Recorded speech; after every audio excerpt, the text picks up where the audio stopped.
evening, good evening, good evening. It is Monday night, fun and games. A little less noisy than last week, I think. You'll probably agree. Welcome to Monday Plastic Crack Podcast. It is season 4, episode 44. The penultimate show of the year. The penultimate week, yeah. Penultimate, yeah. One more to come, and then you are done for the year. And then we can... Yeah. PCP bingo next week. I'm looking forward to that. Yeah. Well, I was thinking about this, so hopefully James is watching. But I was thinking, I don't think we can see what the bingo card is. So can we? So, however, how do we know when to drink? Well, I think it's more about them drinking. It's them. So I think what we're going to have to do is James is going to have to put a link up, and people are going to have to. People who want to take part are going to have to. I'm just creating work for him now. They're going to have to message him to get the bingo card. Yeah. Because so next week is the jolly one. That's all I'm calling it. The jolly one. The jolly one. I don't know what we're going to talk about. We still got some of those questions left. It's the jolly one. Oh yeah. Christmas hats, Christmas jumpers, and the Christmas tipple, and a bingo card apparently, and a bingo card. All right, fantastic. Christmas jumpers, what? Jumpers. That's those things. That's those things we wear when we're chilly. He looks really shocked by that. I have got about 2 points of street cred left. That many? Well, yeah. I've got to be careful these days with my street cred. So, all right. Awesome. Well, welcome everybody. Thanks for joining us for our usual fun and games. Yeah, we are man down. I can't remember what the excuse was tonight. I think he's having a few issues at home. Poor lad. But hopefully he'll be back on for the last show of the year. He will. And we can see him drinking quaffing Baileys or something equally revolting, which is probably what he'll drink, his drink of choice these days. So lots of regulars in the audience. I'm just going to say hi, Shring. Nice to see you back. He said hi, back after 3-month break after a house fire. Oh, shoot. No people or minis hurt. Just a faff finding somewhere new that can fit thousands of figures. Oh, mate, that's just awful. Dear, oh dear. Well, I'm pleased you found somewhere. Yeah. But geez, and I'm pleased nobody was hurt and nothing too valuable was destroyed. That's horrible. Anyway, so yeah, welcome everybody. So, chaps, a very good week. I would like to say I caught last week's stream, but I listened to the intro. It was so noisy. I went back to bed. I thought that was just too noisy. Last week's episode may be of interest to both Ofcom and the Metropolitan Police. Oh God, not again. Given some of the suggestions we had for hosts of our TV show. Nothing to do with me and Steve, but our audience. These guys have got some issues. They're broken. There are several of them are broken. I'm just going to say that right now. They really are. And maybe I will have to listen back then. Oh my God. That sounds scary. Wouldn't recommend it. Oh dear. So yes, tonight we're going to look at 2023, sort of a little bit of a look back at our good, bad, and ugly for the year. What we thought worked, we're happy with, things that might be better, that kind of stuff. But so we look forward to hearing what you guys have to say. I'm looking for it to be nice and interactive. But let's kick off with what everybody's been working on. Who wants to start? Martin, you look like you've put your pen down, so it must be. I put my pen, my furiously scribbling pen. Yeah, so it's been a busy week. My room has become the room that stores the presents for Christmas. Santa's grotto, is it? Got presents on this side, big bag. I'm down to 1 bag of each now, flavors. No, there was 30 bags in there. It's only been like a week and a half. I know. I've got issues, but I have hidden all the garlic ones. I also found a shop here now that sells them because I went on their website and like trawled through all their stockists. Oh, awesome. There's one shop here that stocks them once in a blue moon, puts an alert out on Facebook, and you have to run there to get them. Genuinely. Here he is. Look, James is in the house. James, we've already discussed the bingo card. How's it going? We'd like to know. You're gonna need to keep yourself. But we were just saying, James, we don't think you're going to be able to post it. We think you're going to, because we can't see it. Otherwise, that would be cheating. So I think you're going to have to put a post up saying it's ready. And if people want it, to message you if they want to take part. I know we're creating work, but Well, I think that sounds like a perfect plan. Unless he just tells us when we've got a drink and we just say it was that Ken's got a drink every time. Yeah, he'll show us proof each time. He'll have to. We should just get him on, and he can be the bingo caller in the corner. God, we should get him on. Pop him in the cooler. Right. Anyway, what have I been doing? So, I've had a fairly productive and busy week. So, I completed another 3 units for 2 units in a war machine for the Gallic Wars. So.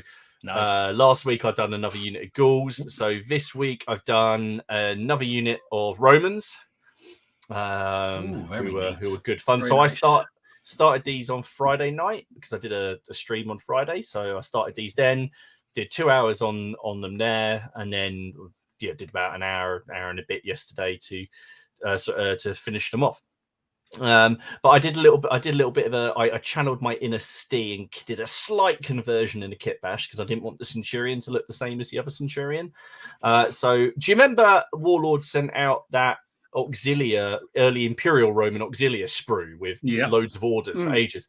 Well, there was a arm holding a gladius on there. So I got it and I cut it at the elbow, repositioned it and gave it to the Centurion. So he's doing a bit of a taunting, like a taunting, let's go get them kind of thing as well. Do you know what he said? Do you know what he's saying right there? Have it. Oh, yeah, come get some. The other thing I quite like is when I remove the plumes off of some of the helmets, I did originally try to sort of smooth them out, but as you can see on this chap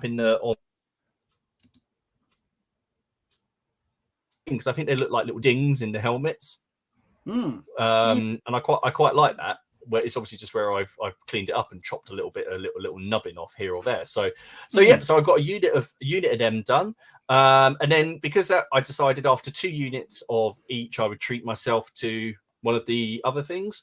I then did the Scorpio for the Romans, which is nice little model. Does what it says on the tin. Really, there's not really a lot else to say about it. It's a bolt thrower. It throws bolts. It throws bolts. That was nice. And then for the Ghouls, I did the javelin chaps that they sent to a nice little skirmishing unit. So I've now painted over half the starter set box that they over half of this thing, plus 2 of the metal sort of things that they sent. So I've got 2 units of Ghouls and 1 unit of Romans left to paint from that box, and then I will combine that with maybe doing 2 command bases, and then after that there's just some cavalry, and that's everything. That's that whole mass of stuff basically done. Nice. So I'm cracking through it. It's I am enjoying painting it as well. But I also found time to have a game against young Matthew last week. So we played some Test of Honor. So here is the table. So we had a nice snowy table with those walls that I was painting last week, Steve. There we go. Oh, nice. We all know Martin's fetish for snowy. yeah, it's back. It's been a couple of years, but it's back. So no, I enjoy setting up. So this was a game between the 2 sets that I just done for Grey for Now. So Takeda's Court and the Unlikely Allies. So that was really good fun to play. I did say in both my sort of paint reviewy videos that these probably aren't the best sets to sort of teach someone the game. So naturally, Matt hadn't played it before, so I made him use one of these sets. So he got a steep learning curve, but it's not. It was just fantastic fun. So here you can see my sort of unlikely allies try to fend off the cavalry. We were playing the mission we were playing was assassination, so he had to sort of get into the village, if you like, to kill my 3 characters, and I had to kill a certain number of points of his army to see them off. So that was good fun, and we thought that was quite thematic with the unlikely allies, sort of banding together, sort of defending this little area. And there are some, I don't want to ruin it, but there's some proper back and forth moments and twists and turns in this game, I can tell you. So that was good fun, and yeah, that was my week. I'm now having just finished those Romans. I'm just having a quick break tonight, and I'm working on, because on Friday we've got our next Rages of Shadow Deep game, and we need something like big, and so I've got this like big crunking big and grungy thing. I've got my new replacement character who's Are here. they allowing you back into the game? Yeah, I'm back in it now, but I've got someone brand new, and I'm going to go with a completely different type of character. So it'll still die. I'll still die horribly. Of course you will. But I want to. This time I'm going for spells. I'm going to be part-time Gandalf. That's my plan. Part-time Gandalf. So it's been a good week. It's been a good week. Awesome. What about you guys? What about you, Steve? What are you up to, mate? Excuse the pun, epic disaster. Yeah, so if anyone saw my post in the Facebook group, I mentioned last week that I received my box of Legions Imperialis, and I was very much looking forward to painting it, and I noused it up completely. Oh, did you? Mm-hmm. Sorry, I've just seen that. Cheers, Don. He's got your back. He's got your back. Absolutely. Mm-hmm. As I mentioned in the Facebook group, I tried a new technique, and I won't be doing that again. So, as everyone, I've changed my mind about what Legion I'm doing. Don's going to kill me when he finds out what I'm doing. Anyway, so I changed my technique altogether. I primed them white. I used speed paints. I painted on the sprue. 3 things I would never ever do. And I know why now, because they all turned to crap, all of them. They're just complete garbage. So I wasted 2 nights doing those. And then I just couldn't be asked for it. I sort of lost motivation for the rest of the week. I thought that annoyed me so much. But I had a second wind on Saturday, fueled by much. It's probably those funny coffee. beers you drink. I was drinking banana bread ale. There you go. That'll give you a second wind any day. So I have completely reverse tacked. I've gone back to my old painter technique. And Don, I know he's got a thing about Legion and traitor, loyalist and traitor Legion. Okay, my finger is the cursor is waiting over the chat, ready to highlight whatever he has to say. Come on. So I was doing Death Guard, because I like Death Guard, but I just don't think they're going to work for me. So I'm doing Blood Angels instead. Nice, bright, red dudes in armor. But if I finish 2 bases of those, I finished Assault Marines and some Terminators. I've actually got quite a lot done, but not finished. So tonight I'm hoping on the stream to finish. I've got another Plastic Soldier Kit Firefly to do. That'll be done base night. I've got another 20mm German infantry section that'll be finished tonight, and I'm starting on some more Legions Imperialis. So I've turned it around. If you want to watch a guy trap my gold lunchbox, that's on you, son. I don't understand the reference, but I'm still going to laugh. I had to think about that one. Would you believe he's having a pop at the Emperor? I made a purchase today that Dom would not approve of. What?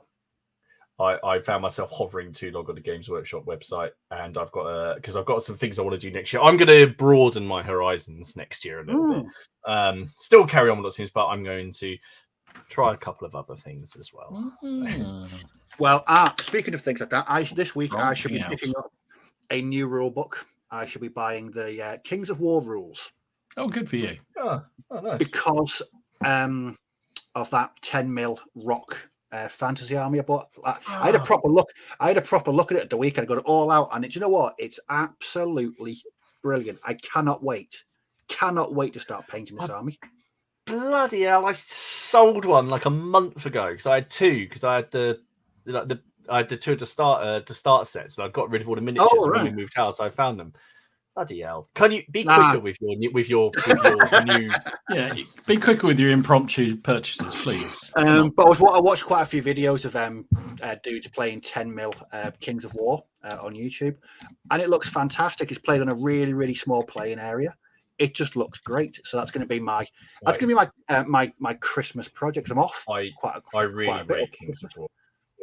Yeah, loads of people can only I've only heard good things about it. So yeah, I'm going to be putting that's about okay. My Christmas. Martin, you started in 20 mil World War II. Apparently, Robin says so. Well, so I was going to when I did that job at Duxford, and I found myself at Duxford for like 5 days, and I was like, oh, World War II stuff. Well, World War II is great. And then I left Duxford, and the desire just left me completely. So I found that basically, if I'm looking at World War II stuff, or I see it like real life, you know, like Tank Snap, then I'm very, very much infatuated with it. But if I just don't look at it, then I don't want to buy it. And I'm just wondering if that extends to everything else. So if I don't look at these things, just keep walking around with your eyes closed, and you won't buy anything. Fantastic. But yeah, so that's me. I didn't actually finish anything. I swore a lot painting those Legions Imperialis, and I was saying to Martin before we came on last week, I was talking about not modifying or not scraping away that plastic on the I've started doing that as well. I'm not indecisive or anything, but it's just yeah. I'm not going to say a word. Cool, excellent. Well, I mean, you know, at least you found out, you know, a new approach. Painting just doesn't work, and you know, it didn't cost you any time or money or anything. Don't worry, it's all fine. Well, it did. It cost me a sprue. I had to buy it off eBay. I'm just going to say as well, and not in a Ken way, that because I do believe my Rangers Shadow Deep character is going to die horribly, probably at the hands of these were both free, so it's just a cost of the of the resin. But I've started to channel my inner Ken a little bit and go looking for free things. Do you have a return policy for if your character gets killed within the first 3 turns? You know? I'm just going to melt it down and put it back in the printer. Exactly. One thing I did find last week is priming white is completely unnatural. It just I don't know how people do it. It was awful. And I prime white all the time. Oh god, no! I find it really hard too. It was looking at me. I was like, "This is so bright." It was and then I noused it up with speed paint. So I'm sticking to my brown undercoat from now on. Well, something with white undercoat, you can see all the mistakes at the very early on, and it just shouts. I know it's all going to get improved on later on, but it just jumps out. That's why I do that sort of zenithal thing. You know, I do it black and then hit it like that, and then you put the paint on it, and then the shadows get hidden. Although I've tried that thing, these were undercoated black. I've just dry brushed them with lots of different greys and sandy colours to try and. I don't know why. I was trying to do something a bit different to see what it was like. I didn't like it. I'm just going back to the way I always did it. Yeah, the thing is that I felt like a right idiot because I'm always espousing trying new techniques. You know, step out your comfort zone. And the one time that I do it and it goes to absolute crap.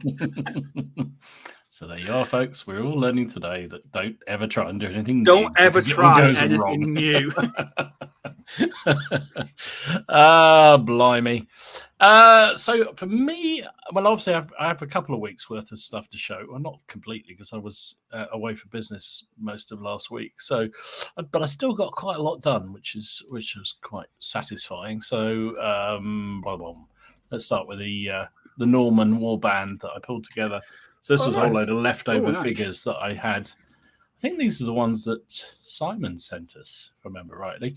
And I just thought I'd do them as one big warband led by the lady. So I just got them done, got them off the shelf. So that's kind of satisfying. Quite pleased with how they came out.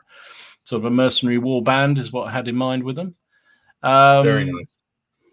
And then it's a real bitty week. It's lots of different things again. I just seem to be jumping around projects all over the place. So people have seen, maybe if they've seen some of the battle reports, I've been doing a load of Indian mutiny games with some of the guys down the club. So, of course, I had to buy some. So I made a start on my first of course you did. British battalion. Do you know what, Don? No, it's funny you should mention that. I was watching... I can't remember which one it was. It was one of the Indian Mutiny games. And you were saying about how nice the figures were. And I even said to myself, I wonder how long it will be before Dom has his own figures. I went through this sort of, kind of well, there's no need to. They've got beautiful figures, but you must do them. And then it's like, no, they've got lovely figures and they got loads of them, so I don't need to. But look at them; they look lovely. So of course I bought them. Of course I did. So I haven't got that many, but I've started. So this is the first battalion. The killer blow for me was discovering that the 53rd Shropshire Regiment were in the Indian Mutiny. So I thought, well, I've got to do them because I go to Shropshire all the time. So there you go. So yeah, not entirely convinced by the figures. These are AW miniatures, but they came out all right. I'm quite pleased with them. So singly based, ready to be used in. We've been doing a lot of Men Who Would Be King, so you take casualties off for that. So that's why I did it that way. So yeah, they're all right. They've come out okay.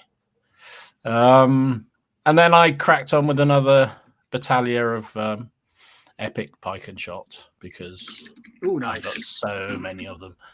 So talking about the undercoated very cool. They came out all right, didn't they? I'm quite pleased with these. So these were done with a sort of tan undercoat, which is definitely the way I think it's really my way of doing them now, is just using a different undercoat, just picking out a few bits and bobs, the gaiters and the trout and the socks, and putting a few different coloured hats and that sort of thing in, give it a wash, and it's so quick to do. So which is a good thing because I've got so many of the buggers to do.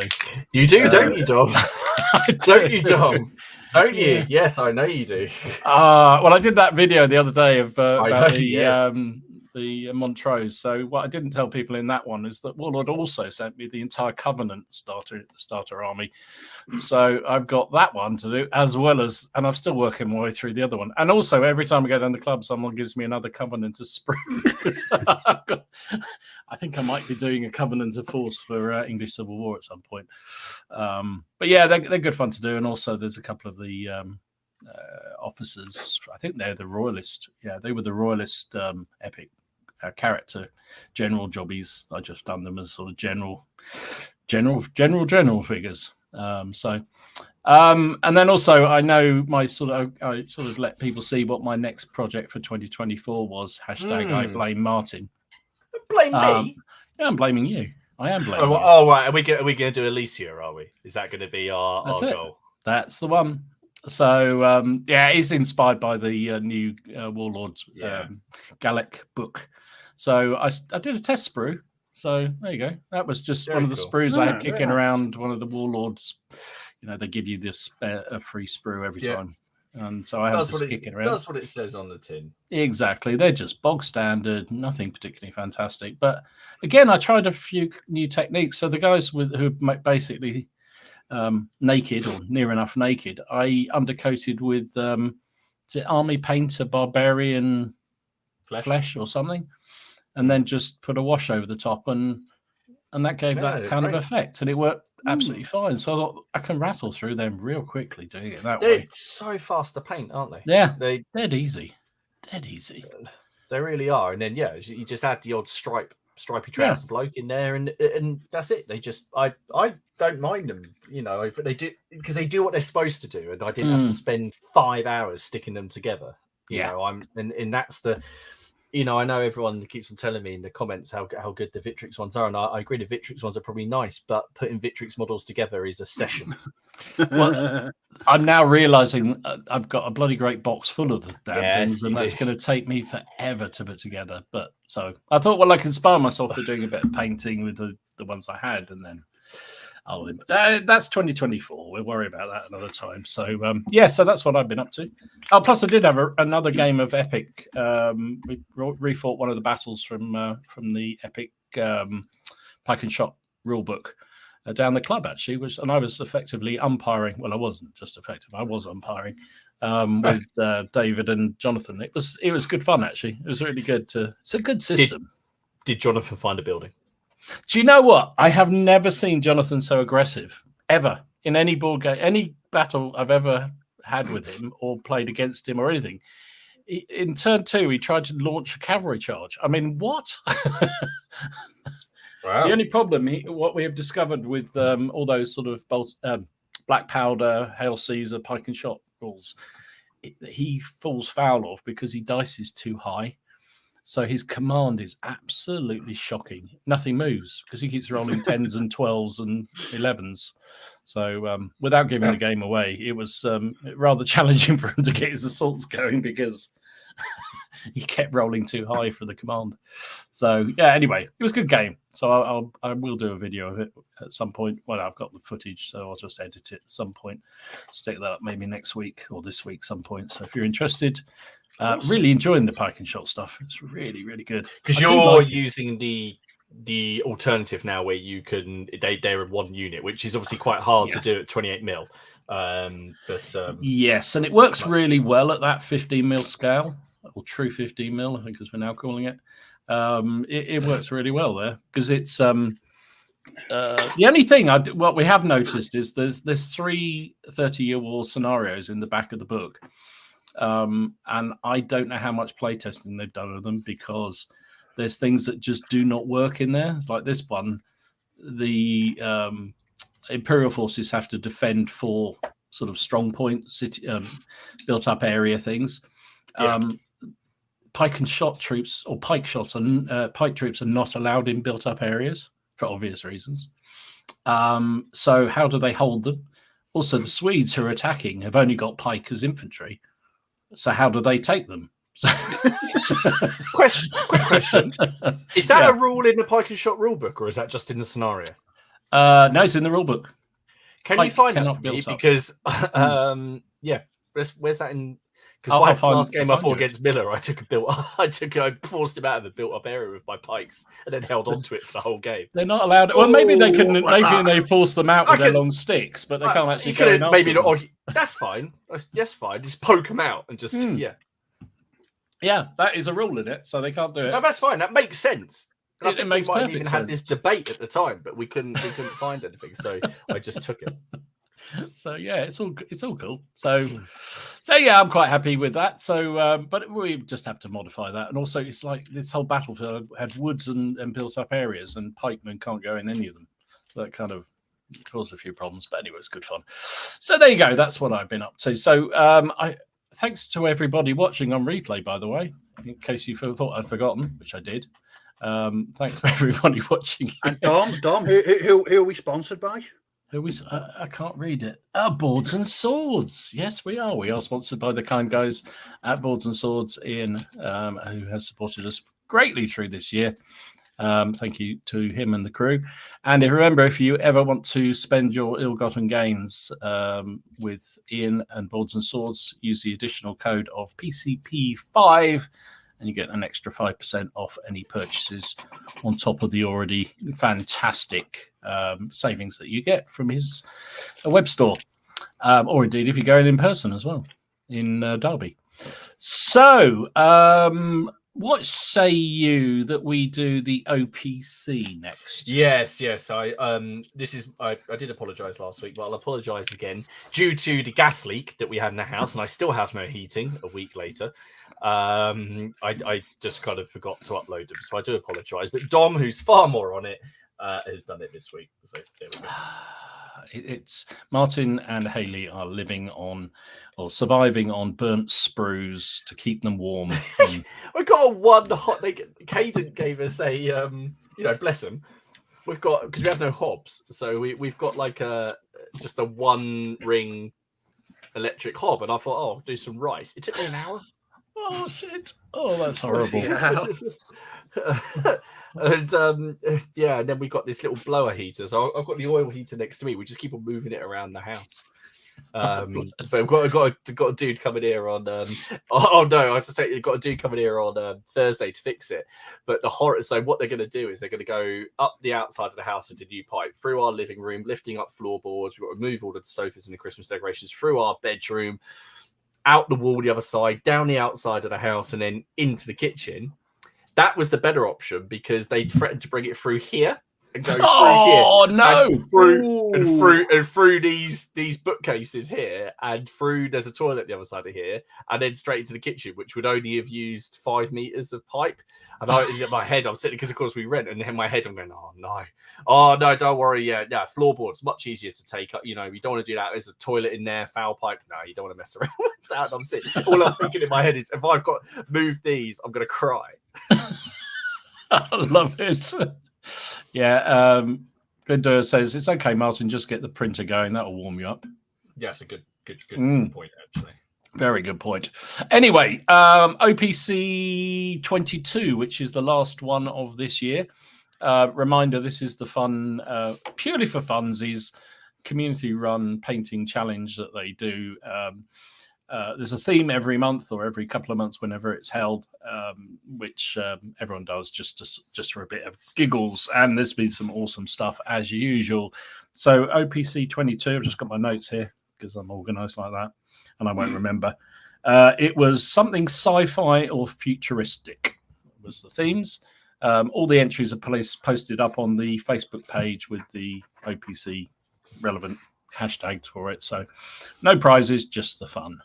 So let's have a look at this is Roy's entry. This is Mr. Judge Dredd. Oh, that's awesome. Oh yes, that is cool. And do you know what? This has inspired me to do some large scale stuff next year. I've got some hobby goals next year, which I figured we'd probably be discussing at some point, either this episode, or maybe the first one in the year. And to do a few large scale models is definitely on my list. The skin on that is unbelievable, isn't it? Yeah. That really is something else. Oh, I couldn't do that. It's too big scale for me. You can see all the blemishes. This is Tony. Tony's Imperial Guard Walkers. Oh yeah, our Sentinels. Very cool. They look very I've got 2 of these. Really old kit, but they're so nice. They go together really well when they paint it. I love the camo scheme he's put on them as well. Looks very very realistic. Good stuff. Very nice. Very nice. Warren is back on. What's this one? This is the Crusader. Well, it's Crusade machine, apparently. I have no idea. That's all I've got here, Martin. I can't tell you anymore. It just says the Crusade machine. Cool. It does look cool. Has anyone else got the Saxon song in their Crusade? Crusade. That's very cool. No idea. What else we got? Very impressive, I have to say. This is Tony Phillips. It's something here. It's a Eldari, otherwise known as it's an Eldar. Don't. That red. Red's awesome. Very nice. And the white is so crisp as well. Oh, top stuff. Work. There you go. And next up, we've got John and his Desert Fanatics for Space Weirdos. Another one that's Steer's infected with his space weirdos. I love it how Steer is essentially patient zero. completely is. Very nifty. Lovely stuff. Yeah. And is that cat litter on the bases? I think it might be. Very good. Gaza has come with one of those. Always come up with several of those Eldari thingies or whatever Eldars, whatever they are. My God, did you two go to the same school of red? That's amazing. I remember. That's Morgan. I know who that is. That's Morgan Ra, isn't it? I remember that. He was my favourite because he looked like the Grim Reaper. There you go. They are very similar, aren't they? Let me have a look at the other one. There you go. Yeah, lovely stuff. Very good. And finally, I think, yes, this is Carl and his Dark Angel Space Marines. Yeah, nice. Very cool. Very nice. Awesome stuff. Some really good stuff there. I no idea what they meant, but I hope everyone else did. You did really well. Do you know what I was thinking? It's like he hasn't said yet that he doesn't have a clue what any of this is. Well, I like the fact you tried to ask me what something was, like I would know. I mean, come on. If it's not written on the piece of paper, I've got no chance. So anyway, Warren, Tony, and Paul, who've been running this all year, they said thanks to everyone who participated in OPC in 2023. hope to see you all for new challenges next year. And I think next year they are going to be doing the projects is to run a whole army through the year. Yes, so each month will be a different unit or type of troop. So that should encourage you, if you're looking for encouragement to do an army, that you can do it stage by stage following the OPC, which I think is a cracking idea. I'm kind of feeling that's what I might do with this maybe branching off into trying something a bit different. What I might do, because it's going to be more of a casual. I've just finished my 6 units of ghouls. I fancy painting something that doesn't make a lot of sense, and I'll do it that way. Cool. I think I might join in as well. Actually, I might find I don't know. I'll do something that I can just run through the year, just gently in the background. Why not? Why not? It might be the excuse I need to paint up that mass French Napoleonic army I've been hankering for. There we go. We knew there was a good reason for doing this. There we are. We're all in, especially extra drummers on the side for Steve. In other news, I will be burning my hands off at the prospect. I think that's a maybe, don't you?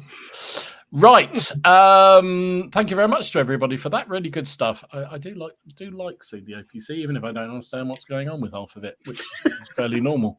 But I really like them, and some of the work is amazing. So, reminder, if you haven't already done so, make sure you do join the Facebook page. There's a link in the description down below. The numbers are, I don't know what the numbers are now. We're over 1,000 odds, 1,200. I think we're approaching 1,200. Yeah, our rigorous screening process. We don't basically, if I'm not around, they'll let anybody in. So actually, no, I've started getting afraid now. So if people turn up and apply, and you're not around, I just leave it because I know you'll see it because I'm scared. Yeah, right. I don't believe a word of it.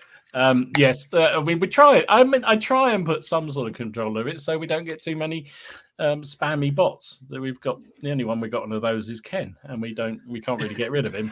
Unfortunately, well, we can. Oh, can we? He runs. He's got the admin on the page, hasn't he? Oh, whatever.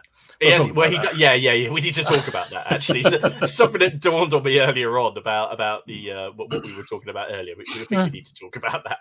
We do. Anyway, so there you go. That is that. So let's get on to tonight's topic, which was the good, the bad, and the ugly of 2023. And I just thought it'd be fun to take a little look back, a little swan song back into this year and what we enjoyed and what we didn't enjoy in our hobbying side. I don't want to get into the other side because, luckily Ken's not here, so that was pretty safe. So and I'd love to hear what people have to say in the chat as well. So post them up. So the first one I'm going to take off is good and bad games that you remember from this year that particularly stand out in the memory and why said game did it for you. Do you want to start on that one, Steve? What, as in a rule set? Can be the rule set or a particular battle that you fought. Okay, rule set. I'm going to go even one you saw. No, I'm going to go with two rule sets. Good and bad. Okay, so good. I'm going to go for the Doomed by Osprey Games. Ooh, didn't see that coming. I knew it was coming out. Mm-hmm. I'd seen all the stuff over social media, and I'd seen it, on Instagram, and Osprey were plugging it. And then I was like, no, I don't need to get into a new game. I've got loads to keep me occupied. I'm not going to bother. And then Warren posted up in the Facebook group that he had a copy of it, and I thought, oh, balls to it. I'll just order it. I ordered it. I'm not joking. It was, having played it like solo and seen battle reports on YouTube, it's a fantastic game. It's just so straightforward and simple to play. It's just it's low figure count. It encourages kit bashing. There's no measurements.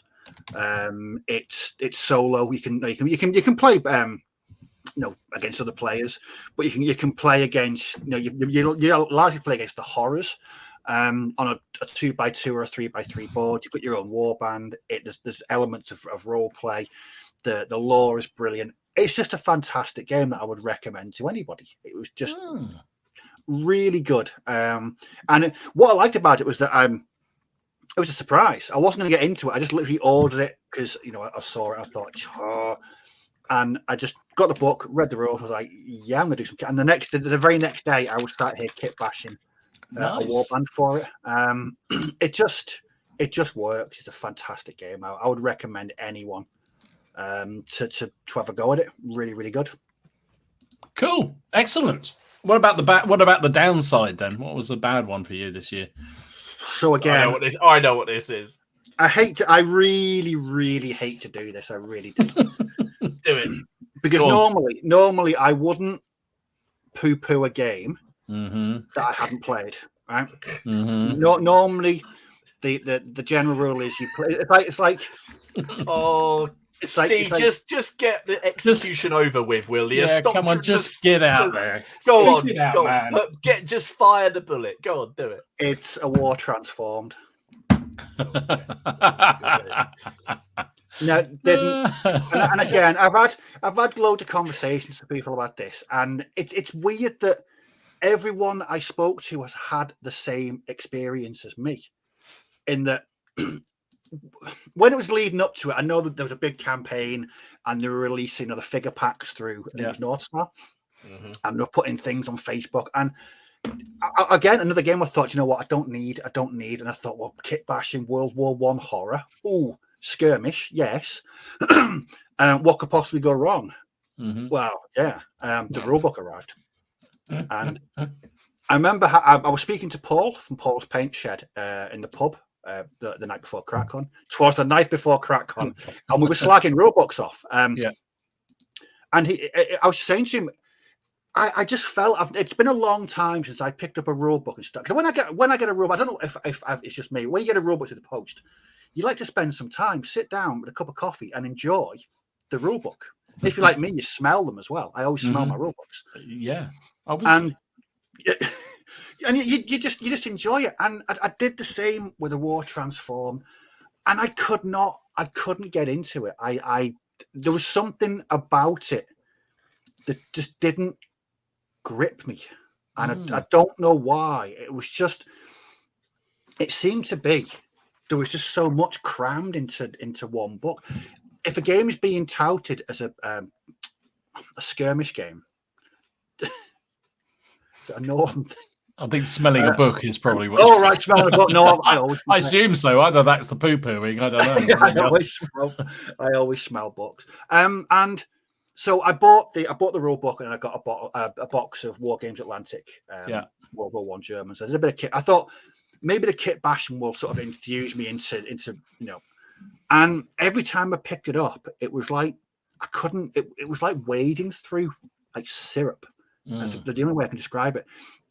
And I just couldn't get it. I just could not. I could not. There was just something about it, and it. I mean, again, I feel bad because I didn't play it. Normally, you'd play a game before you stop playing it. But with this, I bought the rule book and didn't even start playing it. Never mind. On eBay.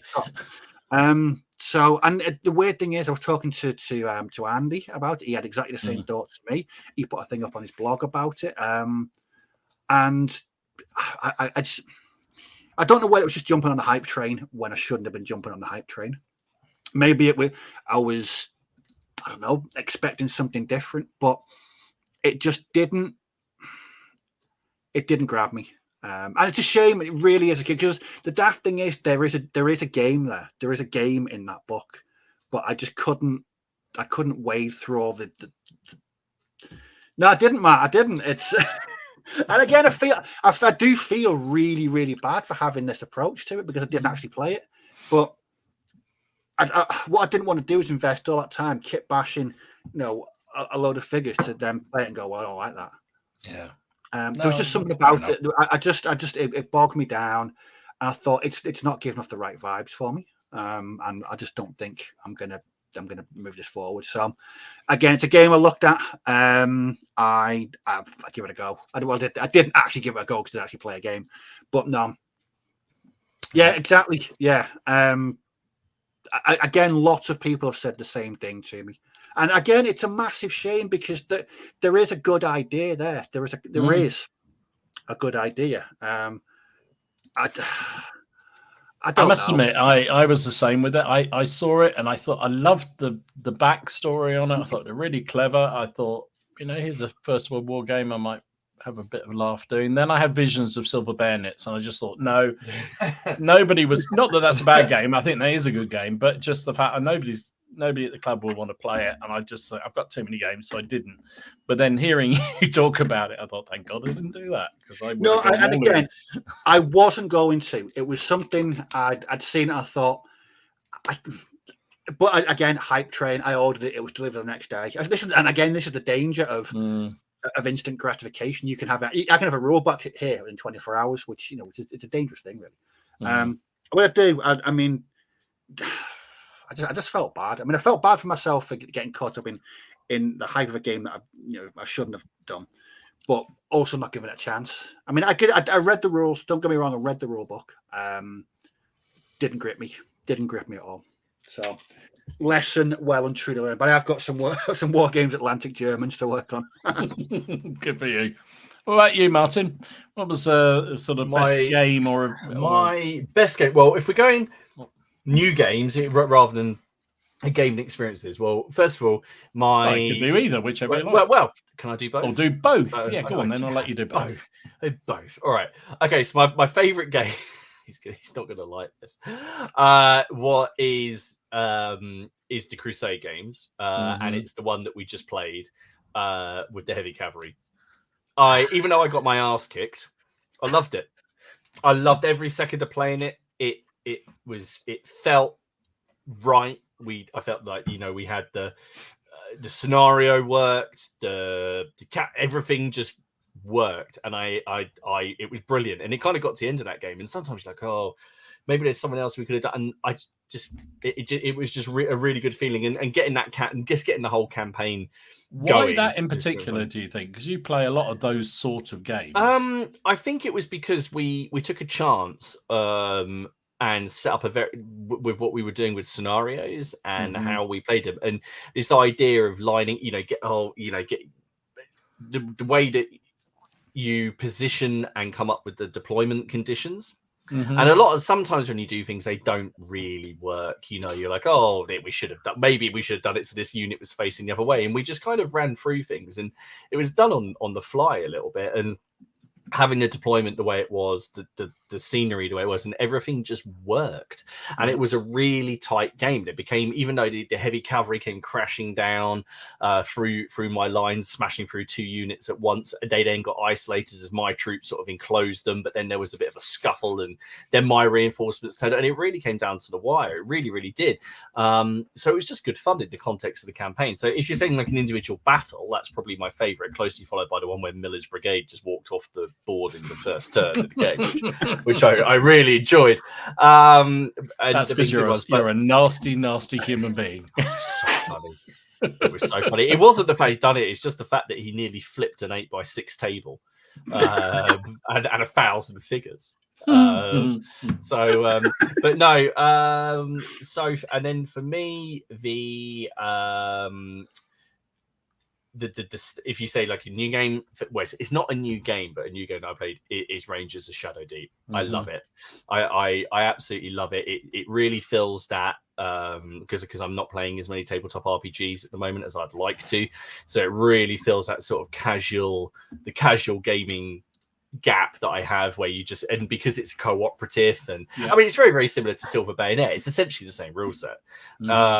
So it really does fill that gap that I want, and I really like the way that again, you can use anything you like. It would be perfect for Steve because you can kit bash, do whatever the hell you want, make whatever you want, print off whatever you want, and then just getting together with the others and just having these hapless escapades, because we have a chat group, and we're looking at, you get a list of villains you need to paint up for the next mission, and by mission that's maybe 2 or 3 scenarios, and on there, like our current one, it's like these archers, these warriors, this shaman, a flesh golem, 2 death knights, a vulture, and a villager.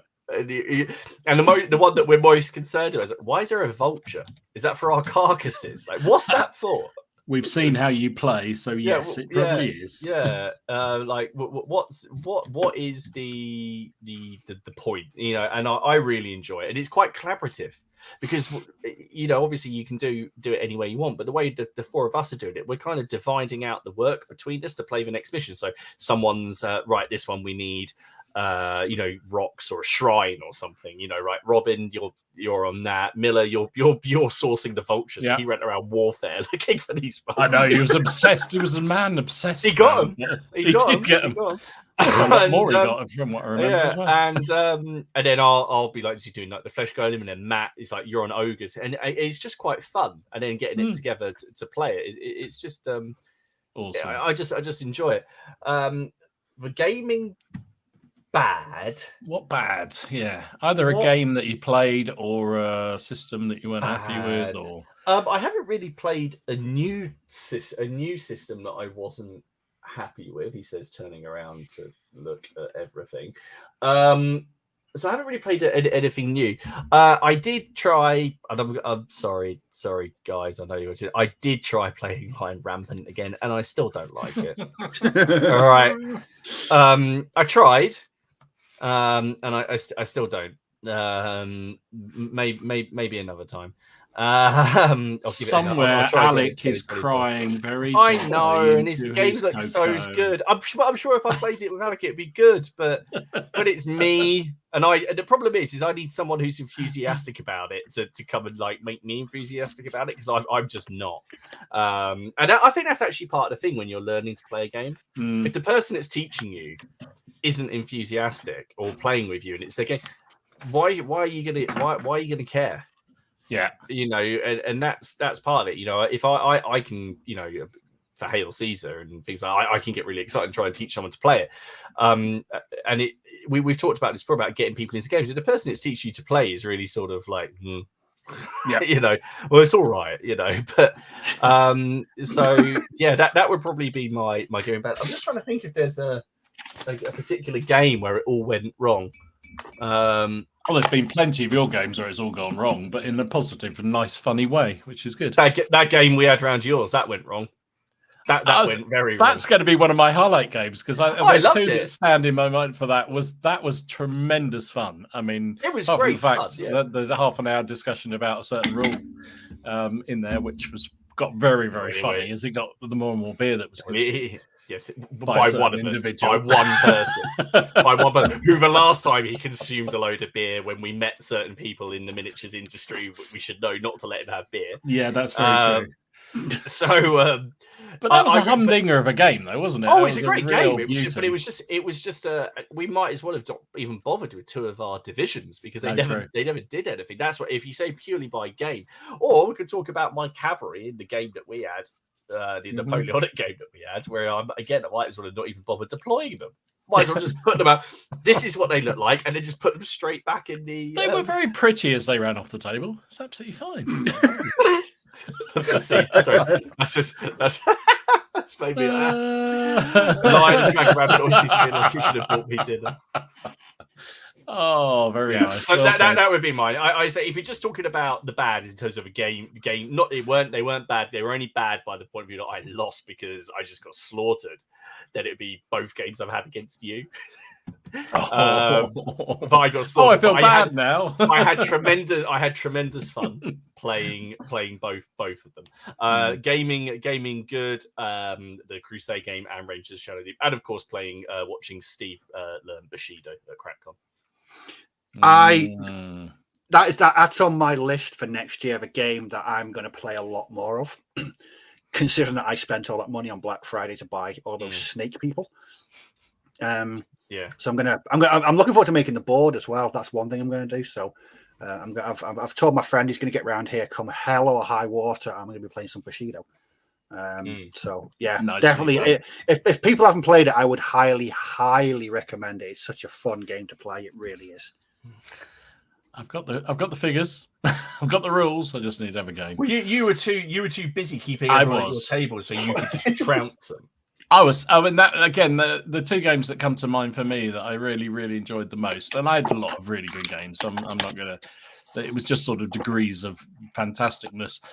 Was that one we had warfare with the four of us around here? But then the other one was Gary's game at CrackCon, the General d'Armée Napoleonic, because that was just so much fun, because I don't often get, in fact, I can't remember the last time I had a chance to play a General d'Armée game for that long. And it kind of is one of those rule sets where I think for a decent sized game, you need to play it through. And that was fun. Really. I mean, of course, we won. Well, they cheated us at the end, but we won. We know we won. But it was good fun. We know we won. And it was dastardly French underhanded tactics, of course. Last turn maneuver. But yeah, that was fun. That was really good fun. And Gary put it on well. And it was lovely it's always just lovely to have massive numbers of 28mm Napoleonics, isn't it, Steve? You just love them. Okay, moving on. Yeah, so really good fun. Really enjoyed that. So what about, let's talk about paint jobs or projects that you're particularly happy with this year, and then things that maybe didn't go quite as you had hoped, or maybe the project itself fell flat on its face. What about them? Okay. Start with you, Martin. What about projects and... I hate Let's start with failures from Fireforge. I hate them. I absolutely I despise knew you were them. going to do that one. I hate them. I've never been so excited and so disappointed in a model. The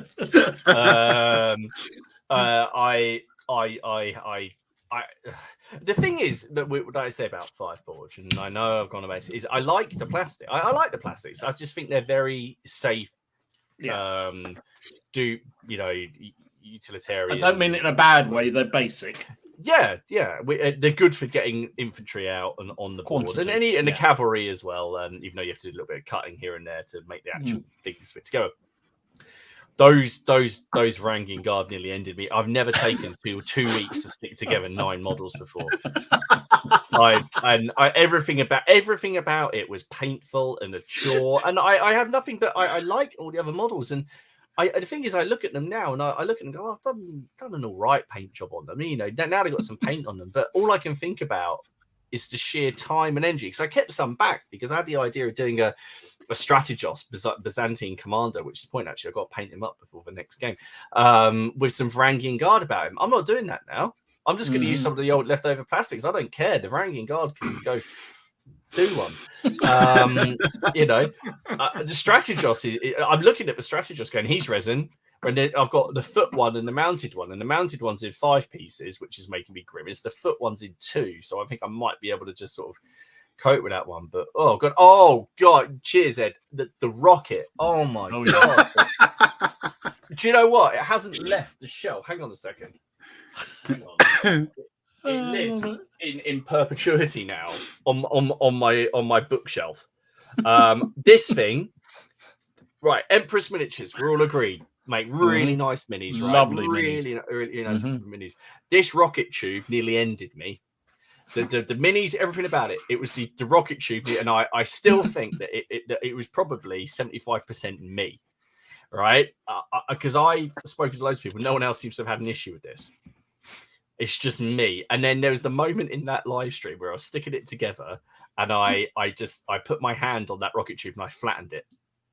And that was it. And it ended me. It's all right, Paul. Don't worry. It's the tube and me flattening it with my hand. It's nothing to do with the model, Paul. It's his inability to put his hand in anywhere sensible and putting it straight on the top. Oh god! It nearly finished me off. I just say it just lives now in perpetuity up there today. Like I'm really looking forward to getting it on the table, and I want it to do something, but I've never. I mean, my fingers were glued together. Do you remember I glued my eye? It was the funniest thing. That stream was one of the funniest of the year. That was brilliant. The funniest thing was, in about an hour, you said about 30 words. Yeah. But all you could see was just frustration and anger growing and growing and growing.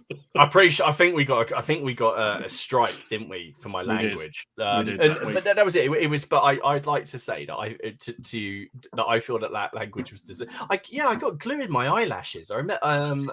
It just hurt. And it was and Ken was actually on that stream, and he was just mocking me for the whole stream, which was. Well deserved, to be fair. I'll have to go back and find out which one that was. Might have to clip that. I mean, like I say, it's not as long as this now destroys lots and lots of things other than my will to live. So that would be my modeling. Now, my modeling good. Yeah. I'm gonna. Can I do like a whole project? Well, certainly the camels. Yeah, you can do a whole project. Yeah, of course you can. The Crusades, the camels, the camel riders. I loved doing those. The command base I did with the St. Ramos being handed the helmet, as well as the knights pointing up there like anyone can see them. And it is a build I'll remember, Paul. I will always remember it, and that is why there's only going to be one rocket. But I would say my Crusaders, I've really enjoyed every moment of doing those. I really have. Everything about it's just been like fun, apart from the Varangian Guard. I've really, it's just been great fun. And now, we're at the point that we're having, pretty large games. I would think Model Good would release a Ragged Staff model. Okay, thank you very much. The latest Ragged Staff model sitting here in front of me in very, very large scale. Dom has one as well. I have it on a sprue here. That's on a. Put it down. Put it down. You got a what do you call it? I got a world exclusive. You got an NDA. I was gonna say gagging order. You didn't tell me there was an NDA on it. I've already told the world. Well, if you actually look in one of your buildings that I sent you, I don't know if you've noticed this, but if you look inside one of the buildings, there's half of one of my models sticking out the wall on the inside. I was wondering what that was. It looks like a bizarre trophy. So when I put it in the slicer, I must have already had like another model, and it got lost. So he got printed like a thing, like from the thing, and one of my models is amalgamated into one of your buildings. I wonder what it was. I thought, is that some feature on the inside of the? I couldn't work it out. That makes a lot of sense. You had a pair of legs originally sticking out at the wall. Do you want this? This sounds like The Fly. It sounds like one of the flipping films you watch. That's the flipping show. Essentially, I still haven't watched the scrotum yet. Oh God, here we go. No, Christmas Day. We've got an hour in, and he's talking about scrotums again. We're going to see some baubles. I almost did on Saturday night, but do you what I watched instead? I watched Terrifier again. Oh, yeah. No, stop there. Thank you. Oh bloody hell! Right. What about you, Steve? Projects, paint jobs. You happy? Were you particularly satisfied in 2023? And I'm gonna go for two good ones. The first was one that completely took me by surprise, and that was my scenery for Space Weirdos for CrackCon. Because I wasn't looking forward to doing that. In fact, I really enjoyed building it. So actually getting the Zone Mortalis bits and pieces and the Mantic terrain crates and building it was great fun. And then I thought, excuse me. I've got 4 months now before CrackCon. I'll just leave it. So I put it in a box and put it out there, and it was there for 2 months. And I thought, CrackCon's coming up soon. Better start painting that. But I was not looking forward to it, and that's why I tried to do it as quickly as possible. And yeah, I was amazed at just how much fun I had putting that together, and seeing it at CrackCon, seeing it all out with the lights on. And actually being played over with games of Space Weirdos, it made my year. It really did. It was just a great culmination. Considering I don't like terrain, I don't like making terrain, like building it or painting it. I just don't like it. This was. Can I be really honest about that terrain? Oh, all right then. I won't. No, it's all right. You've just chucked stuff all over the place. Yeah, a whole load of metallic paint. Oh, nice. Sorry. I was going to say that when I saw those pictures, I thought that looks bloody amazing. That looks really, really good. You know, they're never going to look as good in the flesh because, you know, pictures always make things look that much better. It looked as good, if not better, in the flesh. It was absolutely amazingly good. I looked at it like, oh my God, Steve, that is extraordinary. Just one of those things where I just surprised myself because I tried to find a technique that was quick and I didn't have to spend much time on. So that's why I used a big fat brush and black acrylic paint and just dry brushing. And as I was doing it, I was like, this isn't looking half bad, actually. And then I painted the entire lot over about 3 nights. Then I bought that rust stuff. Made it ridiculously good. Then I started building all the other bits and pieces. And I thought, I have to add lights now. And I added the lights to it. And it was just one of those things where I when I first started building it, I had no idea how I wanted to look at normally with a project, mentally I know how I want it to look. Where it's going. Yeah. But with that, I had no idea. And I just didn't think it was going to turn out like that. But I actually surprised myself with that. And I'm cheers, John. It was good. It was good seeing you and Jim and all the others playing, using it. It was just seeing it in actually being used was fantastic. It really was, and it just paid off. Or no, I don't.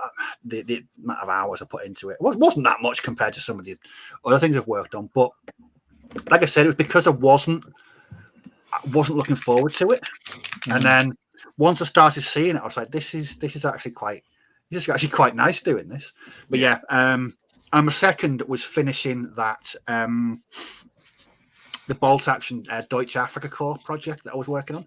I know technically I started that last year, but I just took my time over it, and then seeing it all done. What probably one of the best bolt action armies I've ever worked on. I don't know why. I just one of those things. Just really enjoyed it. I am planning to expand that as well next year by adding more armor to it because everyone needs more tanks. But they were my two goods. Have we gone on to a bad yet? Yeah, go for a bad. Go on. Yeah, Martin. It wasn't really a project. It was an experiment. Mm-hmm. Remember earlier this year when I decided to try new paintbrushes? Oh yeah. So I normally use Winsor & Newton Series 7. Yeah. Sable brushes. Sable. What are they called? Bristles.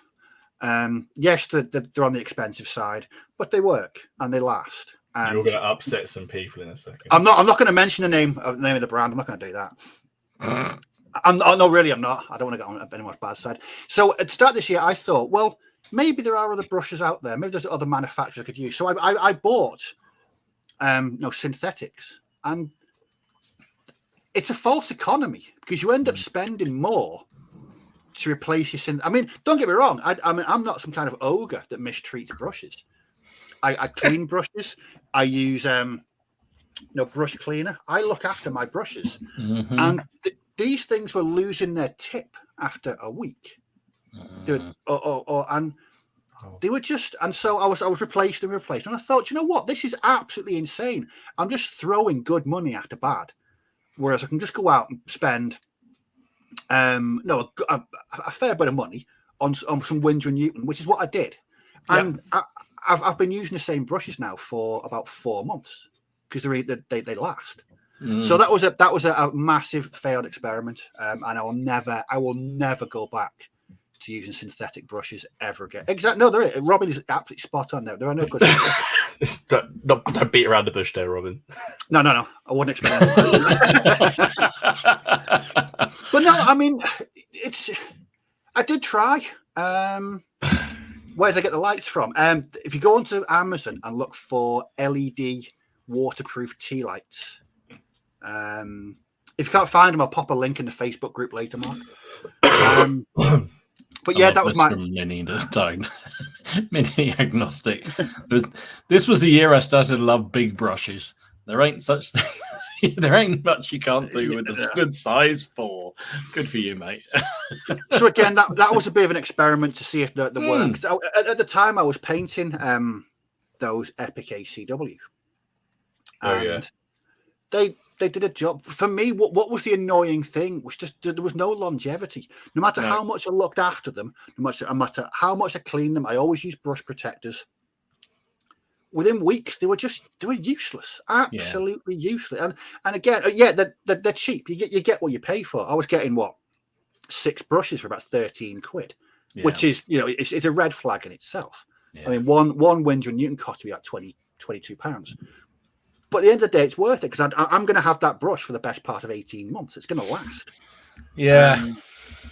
So it again. A bit of a failed. I mean, it wasn't a failed experiment. It was just an experiment that I don't like using synthetic brushes. They just don't like them. Yeah, no, I won't be doing that, Tim. I won't be doing that. It might kick my head in. Yes, not to disclose the make of the brushes. No, absolutely not. Absolutely not. No, I tried 2. I tried 2 brands. I can't remember what the other one was.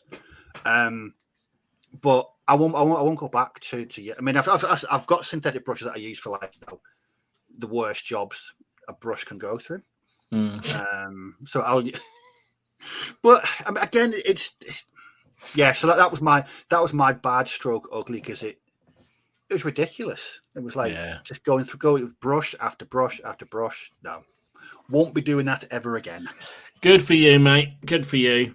For me, my projects, I guess, I can't really say I had a bad one. There was one that I'm deeply disappointed with myself in, if that counts. So my project of this year was supposed to be Italian Wars, 28mm. Oh, yeah.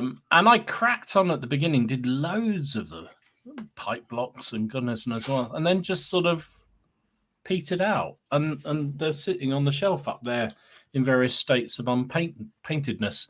And I'm kind of disappointed because I actually enjoyed doing it, and I'm not really sure why I stopped. I was going to say that's very much unlike you because normally when you start something, you go all in. Yeah, I mean, look at the even if you hate it, especially when I hate it. I mean, look at the Bruce's in Ireland project or your Boxer Rebellion. I mean, geez, you didn't just go all in on that. That was and you were cranking them out. I know, and I can't explain it, Steve. I really can't, because I enjoyed it. I liked the period. I did lots of research on it. I knew what I was planning in terms of the figures. Bought most of the figures, still got them all, and for some reason it just hasn't happened. So I'm kind of disappointed. I mean, I will go back to it at some point. The figures are sort of calling to me from time to time, but yeah, it was just like I don't know what happened with that one. I really don't. So yeah, that's one that disappointed me. But what the heck? Was it a gradual thing, or was it just a get it one day and think? Yeah, I think I was about to embark on I think it was a pipe block, a Swiss pipe block I was going to do for the Bern city state, and I had it all planned out. He was even going to have the bear in it. The Perry's do a metal bear. Oh yeah, and I was going to have it at the back on the chain, being held back as part of the command group for it. So I thought that'd be hilarious, and it would annoy all the purists. Don't on the miniatures page. I came across a whole group of people about that bear getting so angry. It was glorious. Which is one of the reasons it's probably just made me want to do it. So I was all ready, and it's all ready to go, and it just for some reason it just went no, not today, and then that became not this week, and then not this month, and that probably was about 6 months ago. So I don't know why, really don't know why. I think actually Don might have it. The rules. I think that is exactly it, Don. I think I was struggling with the rule set I was going to play with it because I tried those ones that Yorkshire came up with. Furioso. Yeah, Furioso. And I read through them and I thought there were some bits I quite liked with them and the bits I just thought I can't see that working. And I thought I could just play Black Powder or variants of that, Hell Caesar or something. And so there was nothing that really got me, and I think that probably didn't help. So wasn't that the same with your Franco-Prussian though? yeah, definitely. That was definitely the case with that one. So I'm hoping that new Perry rules, the B and what's it ones, Valor Forge. Valor Forge. Yeah, because apparently they're going to expand that into the new one. So yeah, I mean, I am very much driven. As you know, I'm driven by the game. So if the game isn't there, then or I don't feel that I'm going to enjoy the game, then it kind of curtails me painting the figures. I'll go and do something else. And I think that's what happened with that, and it definitely happened with the Franco-Prussians. Although I think that was the previous year's one failed project, but whatever. So yeah, that was that. The good one for me was you just mentioned it, the Bruce's in Ireland. Yeah, I came out of nowhere. so enjoyed that. Well, that was just some 10 minutes. Careful what you look at on the internet, folks, because it was finding a video on one of these history channels, and I thought I never even knew that existed. I never knew that war took place, and from there it just went into complete spiral. So yeah, that was fun. Just doing all the research, all the sort of investigation.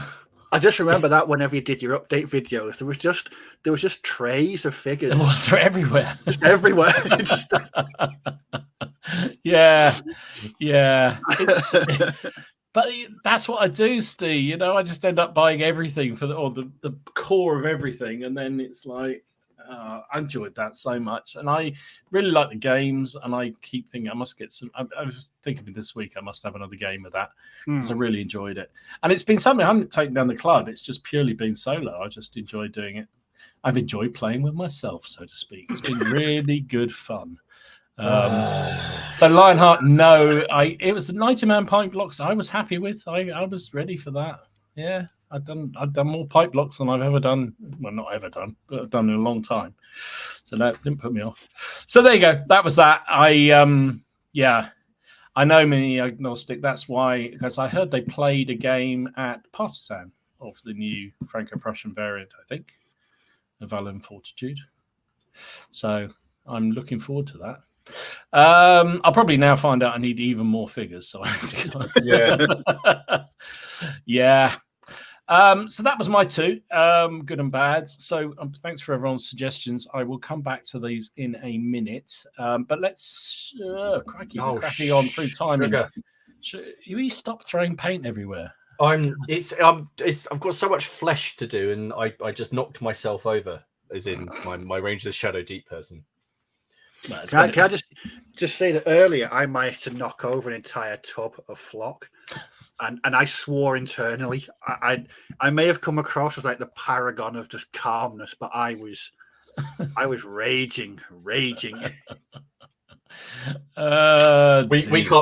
can't share with you online the way that we were sort of mocking Ken earlier in the week, because I saw a video that there's a person online that really annoys Ken, so I decided to share that with the group. And then Steve rubbing salt in the wound, and he comes across as Mr. Nice Guy, Mr. Placid. But little do you know, folks. I've heard Ken swear a fair bit, obviously quite often on the stream, unfortunately.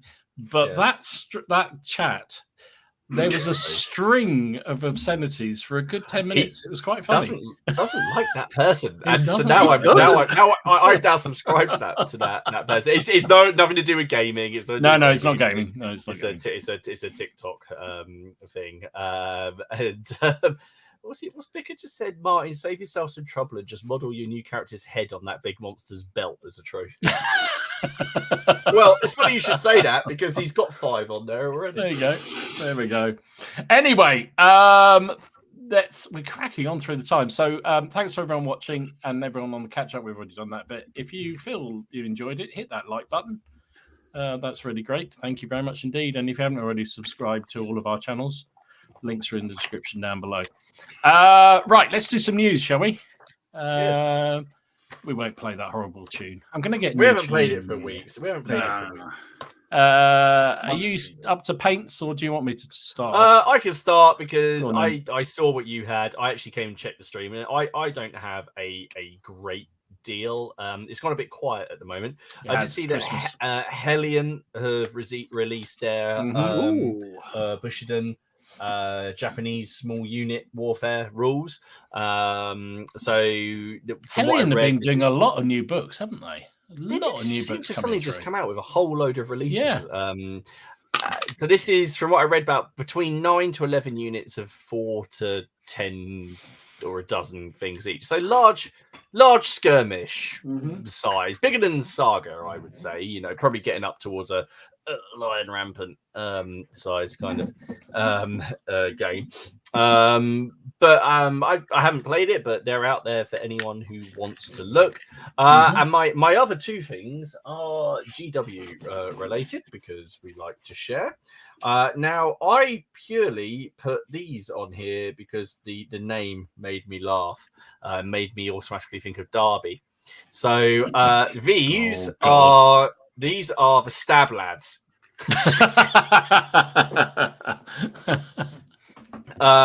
So there's some of the newer orcs, but again, I was looking at them thinking of Rangers of Shadow Deep and anything that required some kind of orc. I thought they were quite cool. And for those of you who enjoy 40k, or there's a new Kill Team base set out now. Steve, you might like this because I think you like these, or maybe I'm making up. So this one takes in, as you can see, I managed to pick the smallest possible picture. So this new set takes in the Striking Scorpions, the Elder Striking Scorpions, against the brand new Space Marine Scouts that are coming out, who I don't think have had models for about over a decade. No. So they're doing the thing that they do, like with Warcry. And that is obviously they're doing like a whole a season's worth of releases. So this is the new one. So if you fancy getting into Kill Team, you're going to try something new for New Year, then you've got a new set. That is it, because you had everything else. Wow, snooze you lose. So I can't remember whether we showed this before, so apologies if we did. I think we showed the German version of it. So this is Eels of Empire. So the guy there in Denmark decided he was going to expand he does all the Franco-Prussian and the Franco-Danish wars, I think. Sorry, Prussia or whatever, the Danish conflicts, and now he's expanding into World War One, early war particularly. So I think he showed off the German range, and these are obviously the French infantry. And I know the figures I have for the Franco-Prussians from the range are really nice models. They're all pricey. Metal, they're all metal, and they're really nice. But so if you're into your World War One, I know World War One seems to be one of the in things at the moment. I'm sure that's something to do with Alex. But if you're into it, then you may well want to check those out. Also, one of my favorite manufacturers aren't that easy to get hold of because they're all down somewhere else, is Medbury Miniatures. So they've got a new range out. This is one of their medieval archers, as it says there. I love the fact he's got the two fingers. He's about to do the two fingers, which is always a good thing. So I think this fella's on their website amongst all their medieval figures, but also they've expanded into the Carolingian period. Okay, interesting. So these are a new range that they're bringing out. I think they're on their website this week, I believe they said. So there's a group of warriors there. This is a period that doesn't really get much wargaming, considering it was a massively important period in history. Doesn't really seem to get that much wargaming, I don't think. But they're nice figures. They have a saga board. They do. And I guess that's where most people will use them for. So there's them, and I think they've got some cavalry coming. They had a picture of one of the renders of what that all looked like. So so they look really good. And talking of cavalry, Victrix released their late Roman cataphract figures. What do you think of them?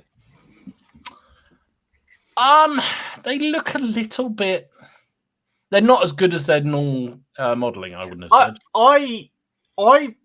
Okay, so this isn't a dig at Victrix and their quality. I was hoping for charging ones. Because there's quite a few people at the moment who do sort of these more relaxed poses. Gripping Beast have got the cataphract set, and given the Norman set and the horse archers, where you have those horses at the gallop, I've looked around because I thought, oh, some cataphracts might be quite nice for what do you call it? Thingy mabob. Thingy mabob.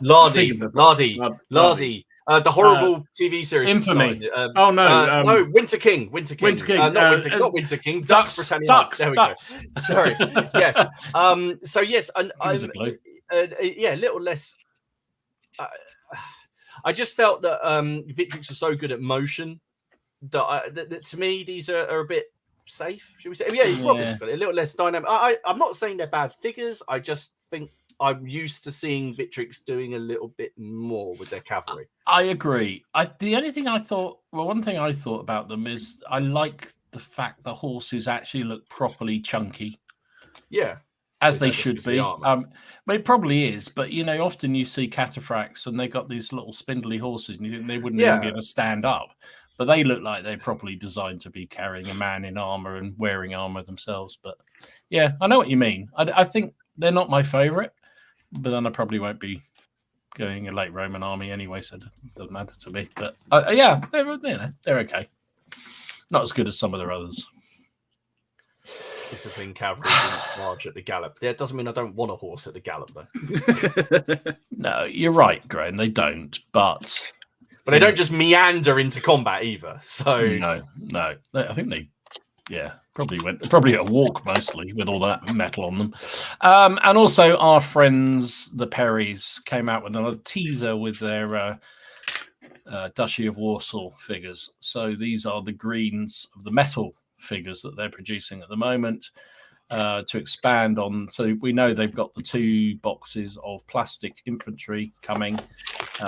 So these are the cavalry that are going to go with them, which they've said they're going to do. As you can see here, the riders are going to be metal and the horses will be plastic, which will help with the costs, I think, a fair bit. So there's one set of them, and then with the lances leveled, which... Well, I know people are desperate for these, so that's really going to be a big seller, I'm sure, for them. And then the artillery to go with them. So sometime next year, they will definitely be available. And I guess we'll see the greens maybe at Salute, if not before. So, yeah. So, as you say, it's slowing down a bit in terms of what's coming, but still some interesting stuff out there. So I think that was it. Everything I saw anyway. So thanks very much indeed for that. We have we got half an hour left. Let's crack on through some of the comments of what people thought about their good and bad and ugly so far for this year. Carl, can I do a yellow card for this one? Given the 3 of you, who's the good, the bad, and the ugly? I'll let you all decide yourselves there. I'm not getting involved. And I love David's comment here. For some reason, YouTube, it took me to the last year's episode 44 first. It starts with Martin just shouting, "Oh, shit." Usually he finishes streams like that. So I'm quite impressed he started one that way. Wonder what that was. Sam's favourite game of the year was the Battle of Trafalgar at CrackCon. That was amazing something else to look at. It really was. I mean, gee whiz. James is good, having a game of classic Man o' War. Great fun. I'm so jealous. Yeah, can't fault there. What has Scott? Oh, Don saying, I discovered the strongest this year and been surprised how light-hearted it is. A very enjoyable system. Cracking monster. And Simon, lovely bloke. Yeah, Simon's a lovely bloke. I know it's me, and I know I'm a bad, inadequate person, but I cannot get round my head of having squares on the table, and I also can't get the fact I don't roll a dice. I just can't do it. You've got Ken in your head. Get rid of him. I hope not. I really hope not. That is scary as hell. Right. So James says Shaco says bad big chain of command at Lardy Workshop. Worst game I've ever played. Bad luck. Overly competitive opponent. Just wasn't fun. Mm-hmm. I'm sure there's some people around here who would want to put you straight on that one, James. But I have to say, in all fairness, that reflects my feeling of that. And I really want to like it. I like a lot of Lardy games, but every chain of command game I've played, I've not enjoyed. Mainly because of the opponent, to be fair. John, he said good was 10mm Kings of War. Yes. There's a definite trend towards 10mm Kings of War, isn't there? I am certainly looking forward to playing some of that. I mean, visually, when I was looking at those back reps yesterday, the size of the board was like a kill team size thing, just really small. But it looked fantastic. Like somebody had shrunk down like a proper big war game onto a really teeny tiny table. I'm looking forward to it. I really am. I can't.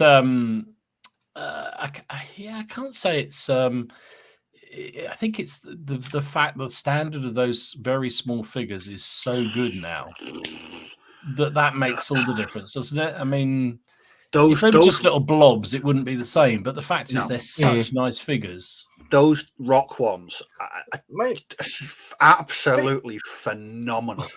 Maybe that should be your thing for next year, Dom, with the OPC thing, a 10mm fantasy army to then play Kings of War. Okay, time to move on. Thank you. I would. I have enough fantasy figures around in the place, but I've got nobody to play with. Yeah, but now we've worked out you're not that far away. We'll play with you. Oh, okay. Thank you. What else have we got here? David said his gaming highlight of 2023 was the Joy of 6. There you go. Another small scale man definitely likes that. John's the ugly last year's Christmas present for me was a kickstarting of the Mutant Year Zero mini games. Looks like it'll be February next before I get it. Oh, I didn't get the minis game, but the role-playing game is phenomenal. The role-playing game is amazing. There we go. Red Sven says, good for me was a surprise. 40k Combat Patrol. Main rules feel like a disaster waiting to happen, but it's a fun format by being highly limited. The bad nothing sticks out this year. Good for you. To be fair, that Combat Patrol does look quite good. I think what it is you just buy the Combat Patrol box. Yeah. And that's it. That's your army. You don't add anything to it. You just and it's played smaller points, smaller board. And surprisingly, those Combat Patrol boxes, some of them are massively discounted. When you check, you see what you actually get against what you would normally pay for all those in a box. Because I almost bought the AdMech Combat Patrol just because I love the Adeptus Mechanicus, and it was what you get in there for what you pay. Really, really good price. Mm-hmm. Oh, crack! I've lost my place. Where are we? Oh yeah. So Alex was obviously responding to your talk about War Transformed. Funny enough, I thought it was going to be shite when it was announced. I think they actually sent Alex a free copy. That was the funniest thing when I heard that. I would have paid good money to be a fly on the wall when Alex opened that. I just lovely. Double Dip says you should check out Forbidden Psalm, The Last War, a weird word. I can't speak tonight. A weird World War One. Yeah, skirmish quite a few people have. I mean, Forbidden Psalm looks good anyway. A very, very strange game. But yeah, the World War One. I think it might be on the list for next year. Good for you. Good. Rich says good for me was the Lard Walk. I can't speak. What's wrong with you? I don't know. It's going to be terrible next week, isn't it? The Larder Workshop at BritCon, Saga Pageant, and CrackCon. The bad was probably not getting to game as much as I would have liked. Yeah. I think we can all feel that. However many games you get, it never feels like it's enough. That's all I'm going to say. Lazy Pirate says, my gaming highlight of the year, Kings of War Clash of Kings GT at Nottingham. 6 great games against fun, friendly people. Fantastic social interaction in the evening. A great community. Yeah, I do like the videos and the footage he puts up. There's some amazing... I don't play that, but it does look very, very good. Very good indeed. Shring says, good was Baron Wars. Bad Gaslands. I prefer Car Wars. Ooh, don't let Mac hear you say that. He likes his Gas Wars. And let's have a look. One more before we move on to something else. Actually, no, let's take this one. So this is Lionheart's question for us. Question for the three of you. What was the best and worst miniature you've had to work with this year? Oh, crikey. Best and worst. Best and worst. Let's start with the best one. Best figure for you, Steve. What was the best figure for you this year you enjoyed?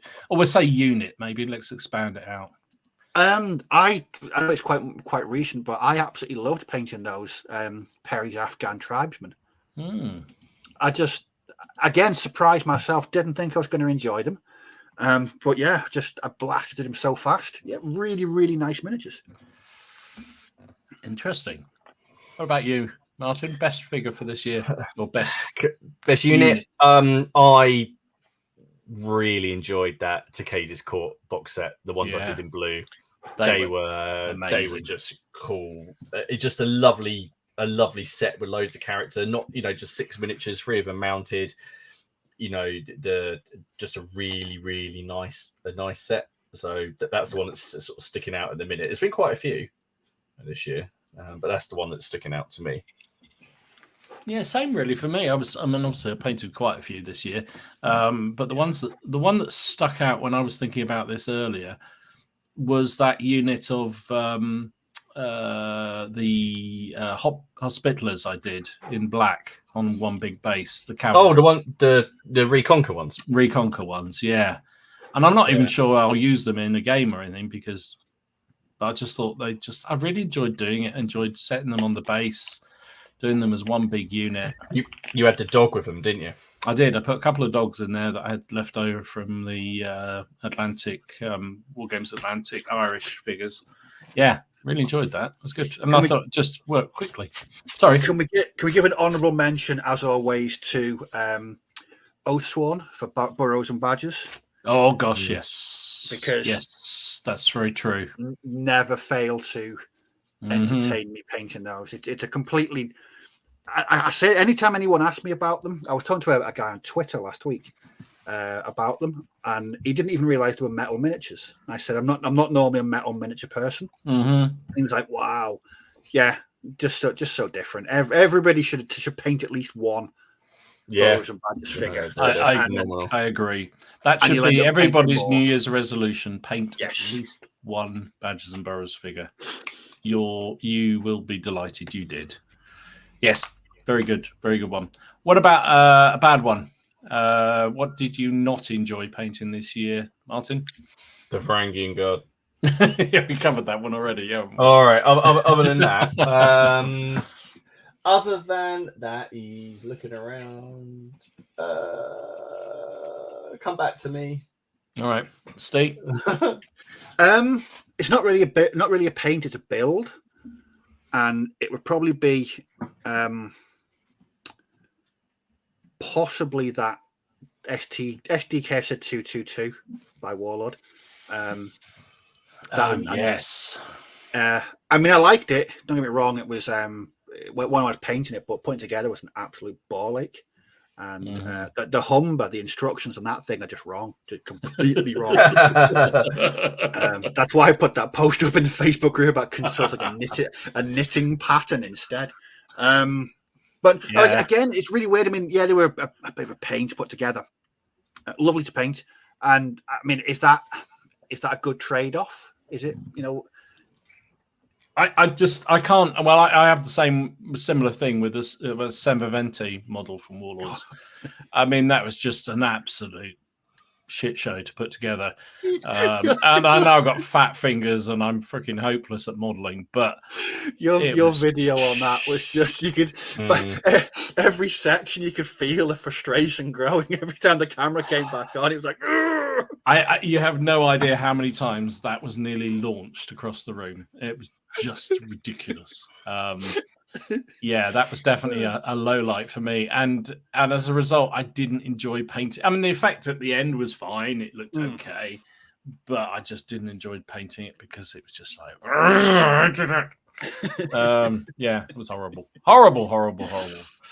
Have you thought of anything now, Martin? No, not really. My hatred is solely for that Varangian guard set. That's actually, I'm sure there's been things that were just as annoying. And I'm looking around and at my shelves, which I got this year's models on, but nothing jumps out at me. Has been so just irritating.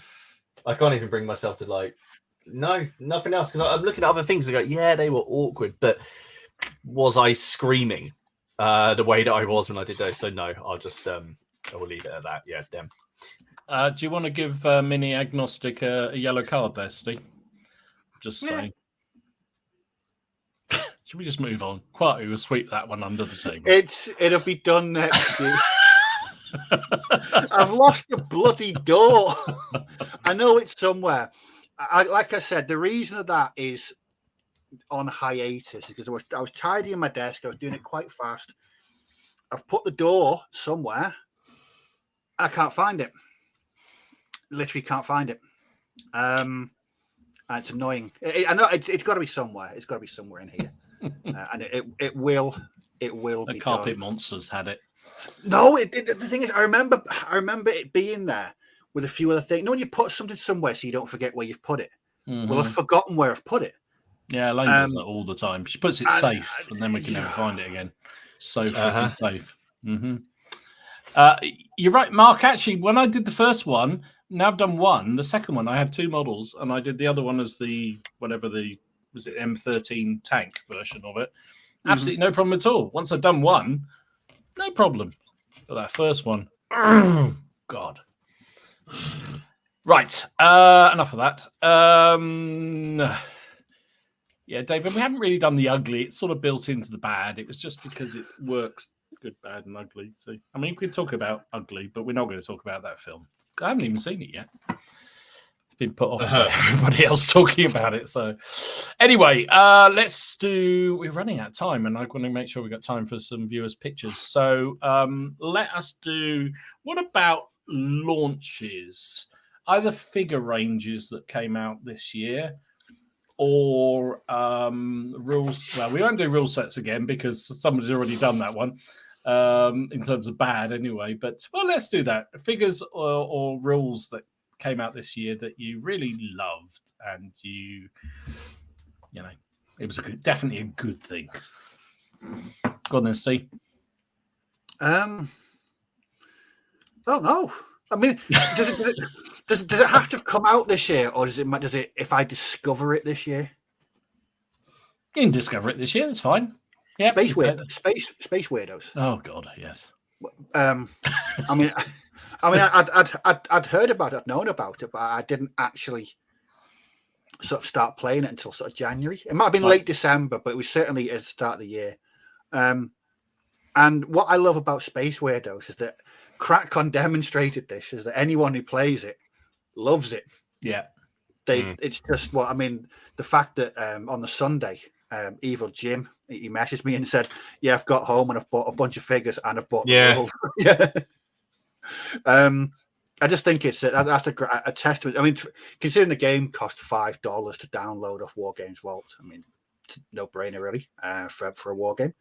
And I'll link to that.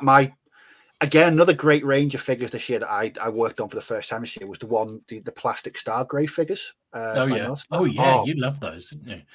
Brilliant. I still need to get hold of the new ones, the scavenger box. That looks brilliant. Yeah. But yeah, they were. I was looking for something to do Space Weirdos with because it's miniature agnostic. You can use. I mean, people have demonstrated you can use any figures for it. Yeah. I wanted to use those Stargrave ones because I wanted them to be about over the top and colourful. So picked a couple of those boxes up. Yeah, again, really, really good. So I'm going to go with Space Weirdos and Stargrave Plastics. Awesome. Apart from a certain wobbly staff miniatures that came out, what about you, Martin? Wobbly staff miniatures. Wobbly staff. Let's just see if Steve's going to get it. No, okay. I haven't really painted any new ranges this year. Can I say my own? That's what he's on about. Good staff miniatures. No, you're not allowed. We're not allowed commercials on here. Sorry. No, sorry. Yeah, no, we're not, are we? Of course, you can talk about your figures. They're brilliant. I mean, no, I don't want to talk about my miniatures. Other than you should go and buy them. What about? Well, Andy's got this right, and he was going to be one of mine. Bloody miniatures. Yeah.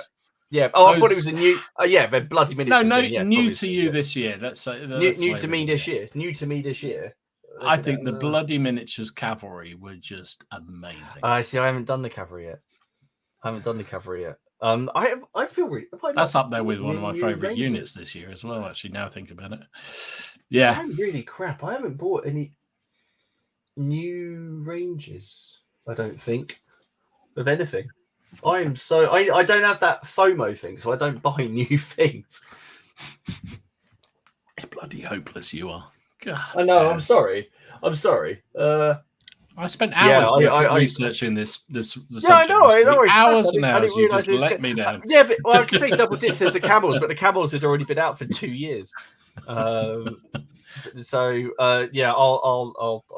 I'll plead. No worries. I've been. There's been a lot of good miniatures, but nothing that's new to me. I've stayed safe and just painted up things that I like. I haven't taken a dive on anything. But just to say, there's my large scale. Oh, look how big that is. Woo! I thought you were going to show it. You weren't going to show it. No, bloody hell. No, I just went like that. Look, woo! Can't see. There you go. It's gone.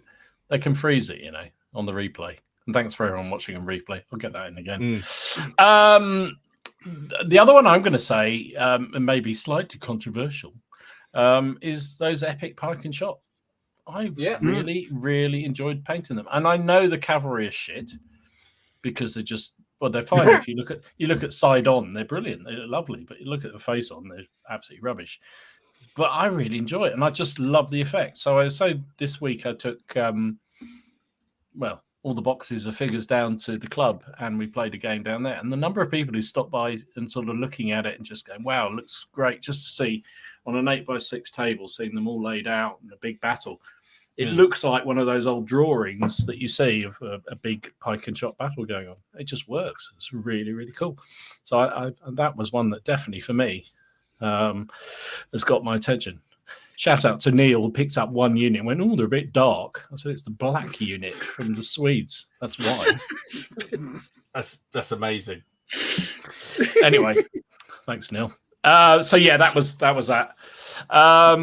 Actually, a good shout from James, and without Saunders, Yeah. we got. Absolutely. I know Mr. Hicks is in the channel, or was earlier on. Those Arnhem figures are amazing. They scared the bejesus out of them. I've got them all. They're sitting in a box over there because I'm thinking, oh my God, I'm going to have to paint them. How do I paint them? They look too nice. Don't like it. Oh no. So at some point I will. They're too nice. Don't make them so nice. What else we got here? Shring says, bloody miniatures and footsore, my favourite discoveries this year. There we go. Andy agrees with me. Epic pike and shot stuff, lovely. Add in Steel Fist 15 mils. Well, Steel Fist 15 mils are fantastic anyway. Really, really good. And Red Steph disagrees. He says pike and shot biggest disappointment of the year. Why is that? Yeah, he said this on the thank you. He said this on my stream the other day. You're not a fan, are you, bud? Not a fan. He's not a fan at all. I like the game system. I think the game works well. What we realised on Friday, and I don't know why I hadn't realised, is because I kept going about how the ranges and measurements are all a bit weird. It's basically using the 28mm rules for measurements and firing with 15mm figures. Yes. But it sort of works in a weird way. Okay. Anyway, so that was that. Let's do. Should we do some pictures and then we'll come back and wrap it up with whatever we got else from comments. So as always, thanks for everyone who posts their pictures of their work in progress and projects and what have you, and indeed games, because we like seeing games particularly on the Facebook page. And a reminder, if you're not a member, hit the link down below, answer the questions, and you shall pass into the inner sanctum that is the PCP Facebook page. Let's start with David and his War of the Roses. Yes, this is his first unit, isn't it? Yeah, and very, very nice they are as too. Absolutely fantastic. He paints very, very nicely indeed. By his own admission, he paints very slowly, but very, very nicely indeed. Then we have Alid was showing off his 20mm new line colonials. Oh, nice. And I do like. Oh, they are nice. Yes. He's working on the tartans. Oh my goodness. I've got those Highlanders epic figures to do, and it's scaring me doing I've realised they've got tartan. Oh dear. It's going to be really scary. Dave. Now, these are his English Civil War. He showed a whole range of pictures of these. I think they're the first units he's painted, and they look really good. They're the Warlord 28mm. Yeah. Very good indeed. I think he asked for some advice from the community about what painting styles and what have you to do. So congrats to everyone who helped out with that, because it came out beautifully. Kerry was showing off his camel core. Yeah.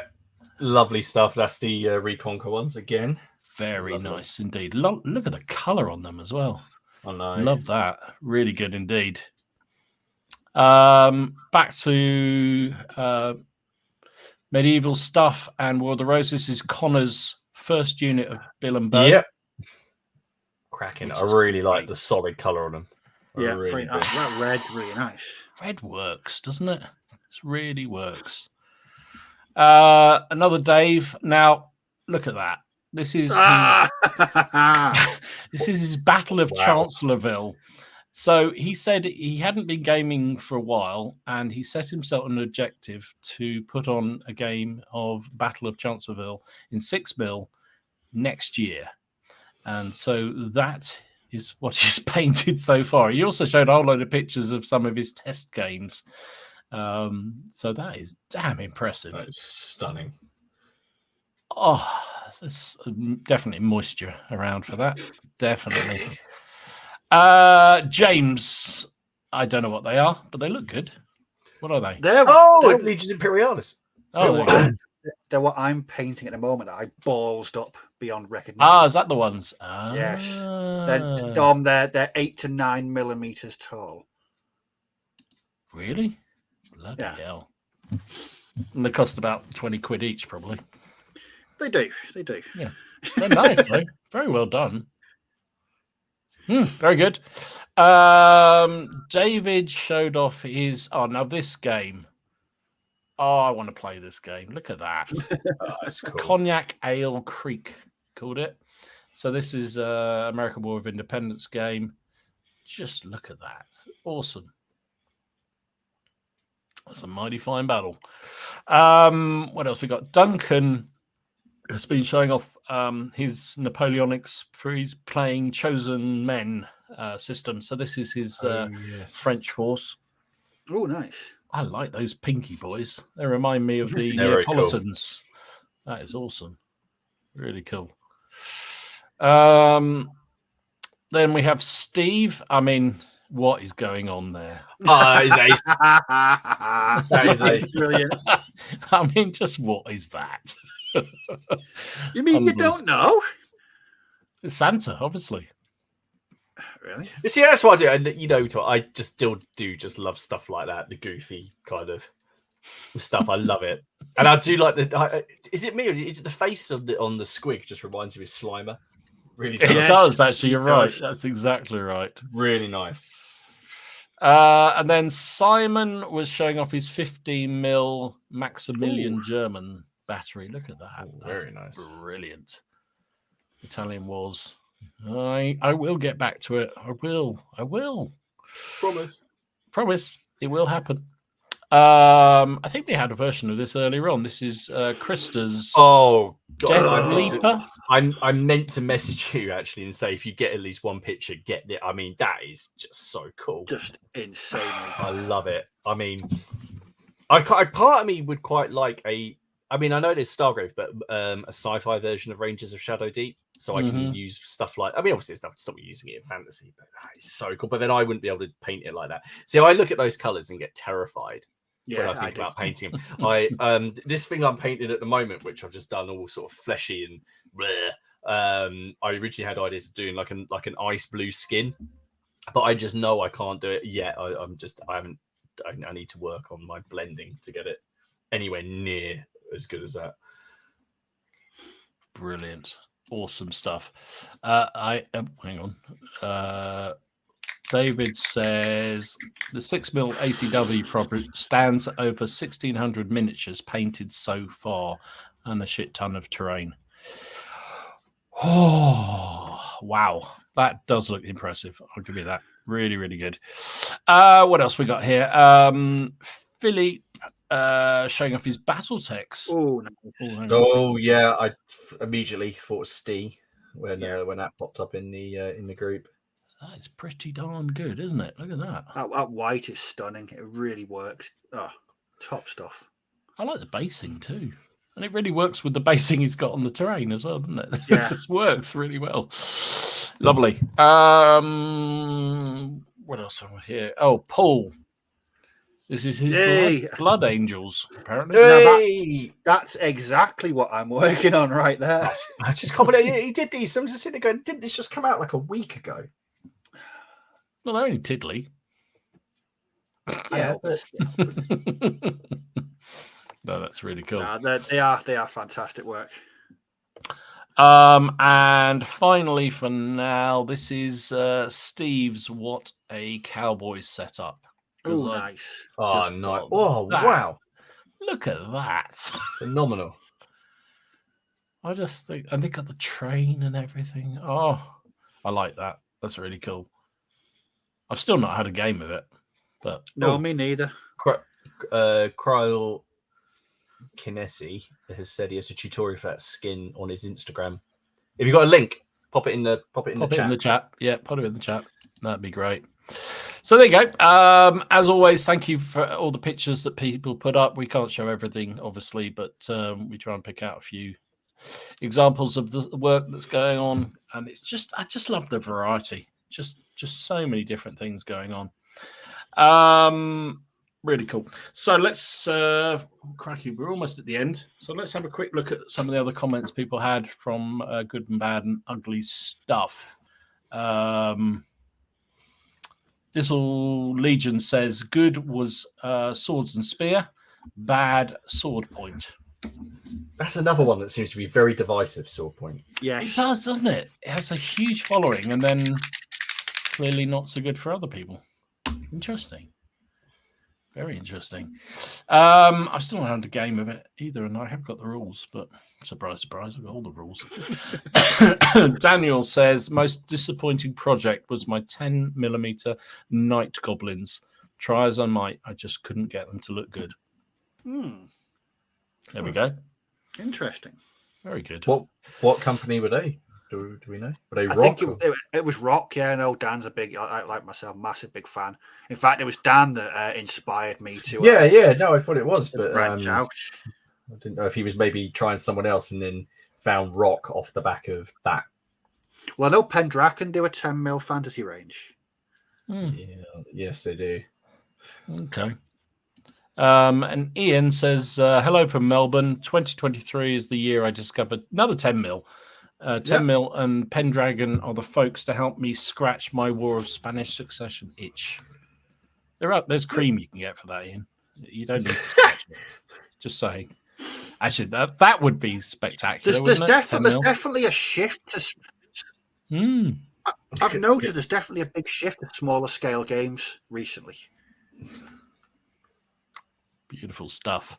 Marky Sparky says the bad is I've not painted anything all year.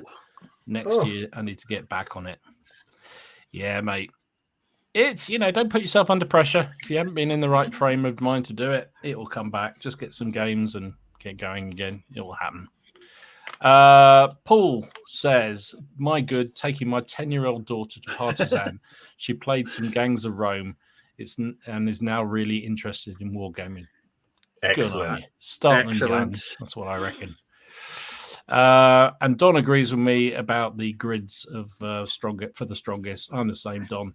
No grids or diceless for me. Doesn't make it a bad game at all. Just bad for me. I agree. I love what I hear about it. I love some of the games I see, but it just doesn't light my fire for some reason.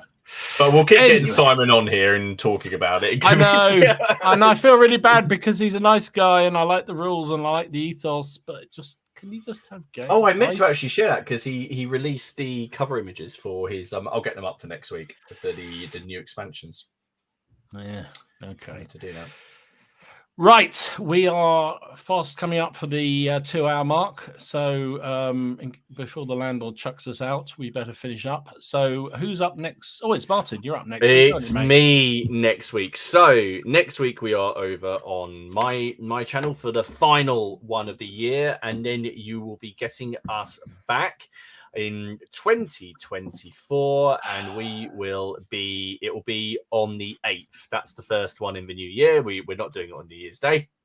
So we'll be back. But next week is simply called the Jolly One. Okay, so we're gonna have a laugh. There's going to be some alcohol. James is doing that bingo card.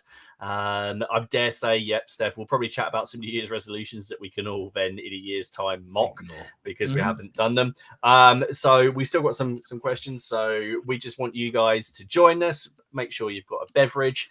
And if you're taking part in the bingo, then it should be a good laugh. Hopefully, Ken will be able to join us so we can finish the year with all 4 of us. And it should just be a jolly good time. And can I just say something? Yeah. The last show of last year, something happened, and I ended up watching Fury. Now, is that a year ago? Was that last year? A year ago. That's because we were. That's because we were battered. I'm not doing that this year. I'm not making any promises to watch anything because. So you say. So we need to think of rules about how the bingo is going to work. So we're relying on you, James, and others to come up with this. We want to drink steadily and surely, but we will have plenty. So it's the final one of the year. Let's go out. Let's go out with a bang, a blaze of glory. Anyway, thank you everybody watching. Really appreciate it. As ever, thanks for continuing support all year long. It's been great as always. And we will catch you up next week. Same place, same place. No, not same place. Martin's place. 8 o'clock, same time, with beer in hand or something. And heating. And hopefully heating. And heating. Otherwise, he might just be like one of those snowmen he likes so much. Right. Thanks very much indeed for joining us. We'll see you next week. Have a good week, everyone. See you. Bye. Bye.